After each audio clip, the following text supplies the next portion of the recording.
تو آج ہم ایک خاص موضوع پر بات کر رہے ہیں۔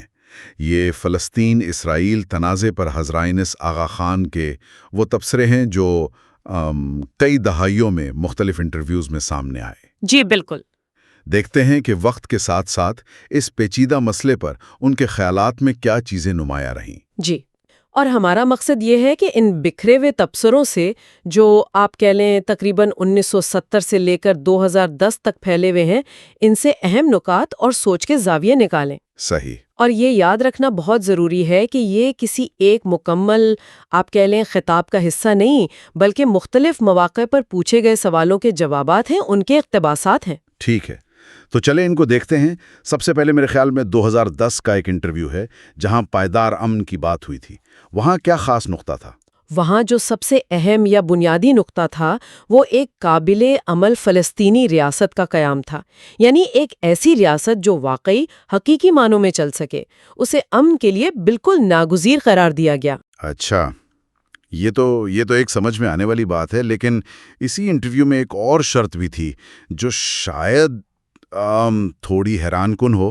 جی ہاں، وہ یہ تھی کہ امن کے لیے اسرائیل کی قبولیت صرف سنی اکثریتی ممالک کی طرف سے کافی نہیں، اوہو، بلکہ مسلم دنیا میں جو شیعہ اقلیتیں ہیں ان کی طرف سے بھی قبولیت ضروری ہے۔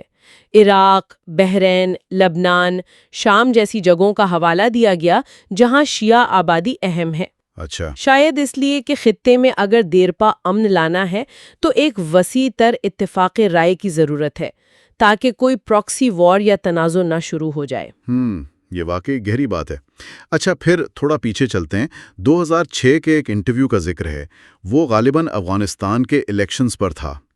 وہاں سے کیا نقطہ نکلتا ہے جو یہاں متعلقہ ہو؟ جی، سوال افغانستان پر تھا، لیکن جواب میں ایک وسیع اصول سامنے آیا۔ وہ یہ کہ جمہوریت کے جو بھی نتائج ہوں انہیں قبول کرنا چاہیے، اچھا، چاہے ان نتائج میں حماس جیسے بنیادی پرست گروہ ہی کیوں نہ منتخب ہو کر آ جائیں، مگر ایک شرط کے ساتھ۔ شرط؟ وہ کیا تھی؟ شرط یہ تھی کہ وہ گروہ کاسموپولیٹن ایتھکس، یعنی آپ کہہ لیں عالمگیر اخلاقیات، ان کا احترام کرنے پر آمادہ ہوں۔ عالمگیر اخلاقیات، اس کا کیا مطلب لیا جائے؟ مطلب غالباً یہ تھا کہ وہ بین الاقوامی اصول، انسانی حقوق اور دوسرے تمام گروہوں کے ساتھ پرامن طریقے سے رہنے کے جو بنیادی معیارات ہیں ان کو تسلیم کریں۔ اچھا، کیا اس خیال کو سمجھانے کے لیے کوئی تاریخی مثالیں بھی دی گئیں کہ کیسے ایسے گروہ دلل سکتے ہیں؟ جی بالکل۔ کینیا میں جومو کینیاٹا اور ماؤ ماؤ تحریک کا ذکر تھا، اور جنوبی افریقہ میں نیلسن منڈیلا اور ANC کا بھی۔ خیال یہ تھا کہ اگر آپ انتہا پسندی کی جڑیں یعنی جو بنیادی شکایات ہیں ان کو ختم کر دیں تو ایسے گروہ بھی وقت کے ساتھ زیادہ عملی، زیادہ معقول سیاسی رویہ اپنا سکتے ہیں۔ یہ ایک طرح سے عملیت پسندی پر زور تھا۔ یہ عملی رویہ شاید یہ اس بات سے بھی جڑا ہے جس کا ذکر بار بار آیا کہ یہ تنازع بنیادی طور پر سیاسی ہے، مذہبی نہیں۔ 2005 کے انٹرویو میں اس پر کافی زور تھا، ہے نا؟ درست فرمایا۔ 2005 میں بہت واضح طور پر کہا گیا کہ اس تنازع کو مذہب سے جوڑنا ایک غلط فہمی ہے۔ اچھا، مسلم دنیا کی اندرونی جو تکثیریت ہے اس کا موازنہ مسیحی دنیا سے کیا گیا۔ مثال دی گئی کہ جیسے آئرلینڈ کا مسئلہ یا اسپین میں باسکس کا تنازع، اسے پورے کیتھولک عقیدے کی نمائندگی نہیں سمجھا جا سکتا۔ صحیح۔ ویسے ہی اس مسئلے کو پورے اسلام کی نمائندگی سمجھنا درست نہیں۔ یعنی مسئلے کی جڑ سیاسی محرکات میں ہے، مذہبی شناخت میں نہیں۔ اور 1979 میں بھی مقدس مقامات کے حوالے سے کچھ ایسی ہی بات تھی؟ جی، تب یہ کہا گیا تھا کہ وہ ذاتی طور پر اس بات پر قائل نہیں ہے کہ فلسطینی وطن کا مسئلہ ایک مذہبی مسئلہ ہے۔ یہ نہیں کہا کہ ایسا ہے ہی نہیں، بس یہ کہ ان کی اپنی سمجھ یہی ہے کہ یہ بنیادی طور پر سیاسی ہے۔ اور تاریخ کا بوجھ، اس کا بھی ذکر آتا ہے۔ جی، 2001 کے ایک تبصرے میں بیلفور اعلامیہ اور سائکس پیکو معاہدے کا حوالہ تھا۔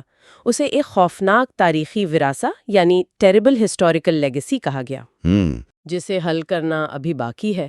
اور نقطہ یہ تھا کہ جب کسی مسئلے کو آپ دہائیوں تک بگڑنے دیتے ہیں تو وہ پھر مقامی نہیں رہتا، وہ ایک عالمی مسئلہ بن جاتا ہے۔ صحیح۔ اس تاریخی ورثے کے علاوہ کچھ اور چھوٹے نکات بھی دلچسپ ہیں، جیسے 2010 میں تھیوکریسیز یعنی مذہبی ریاستوں پر تبصرہ تھا۔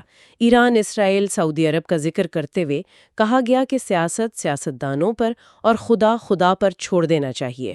ہاں، اور اسی طرح 2005 اور 2010 میں یہ بھی ذکر ملتا ہے کہ وہ براہ راست سیاسی مسئلے میں مداخلت نہیں کرتے، لیکن ساتھ ہی سوشل سوسائٹی کی تعمیر ہو، تعلیم ہو، معیار زندگی بہتر بنانے کے کام ہوں، ان میں گہری دلچسپی کا اظہار بھی ہے، یعنی عملی طور پر مدد کرنے پر زور ہے۔ اور ایک بہت پرانا مشاہدہ بھی تھا، شاید 1970 کی دہائی سے، کہ اسرائیل کا مسئلہ اتنا بڑا ہونے کے باوجود مسلم ممالک اس پر بھی کوئی متحدہ سیاسی محاذ نہیں بنا سکے۔